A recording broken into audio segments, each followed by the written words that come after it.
होती है। मेरा दिल ऐसा लगा जैसे किसी ने उसे भींच कर डुबो दिया हो। आखिर कौन है वह? क्या मेरा मिशन पकड़ा गया? क्या लिनॉन्स किसी के नियंत्रण में है? उनका असली मकसद क्या है? मैंने जल्दी से हाथ बढ़ाया और शावर का नल घुमा दिया। पानी की तेज आवाज ने तुरंत ज्यादातर शोर को दबा दिया। मैं धीरे से ठंडी टाइलों के सहारे टिक गया।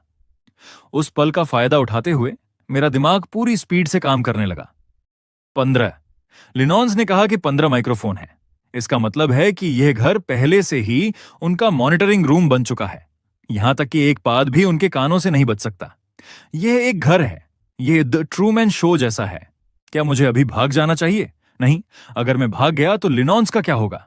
अगर वे मेरे घर में 15 माइक्रोफोन लगा सकते हैं तो इसका मतलब है कि वे लिनॉन्स को पूरी तरह अपने कंट्रोल में ले चुके हैं। जैसे ही मैं दरवाजे से बाहर कदम रखूंगा वह मारी जाएगी। इसीलिए मैं नहीं जा सकता। मैं यहीं रुकूंगा यह देखने के लिए कि इस सब के पीछे कौन चाल चल रहा है।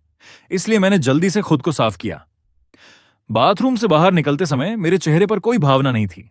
यहां तक कि मेरे चेहरे पर नहाने के बाद वाली सामान्य रिलैक्स फीलिंग थी।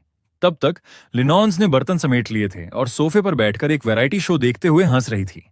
मैं जानता था कि वह उन आंखों और कानों के लिए नाटक कर रही थी। मैं पास गया और उसके बगल में बैठ गया। मैंने फ्रूट बास्केट से एक सेब लिया और उसके छिलके को एक लगातार पट्टी में उतारना शुरू कर दिया। डियर, इन सालों में तुम घर पर अकेली थी। तुमने बहुत दुख झेला है। ये कुछ भी नहीं है। तुम्हारा सही सलामत वापस आना ही सबसे जरूरी बात है। लेकिन मेरे पिता की तबीयत पिछले कुछ समय से ठीक नहीं है।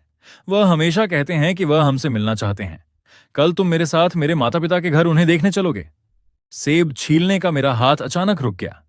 उसने पहले जो मोर्स कोड थपथपाया था उसमें उसके माता पिता के घर जाने की बात शामिल नहीं थी। यह नई जानकारी थी। मैंने उसकी आंखों में देखा।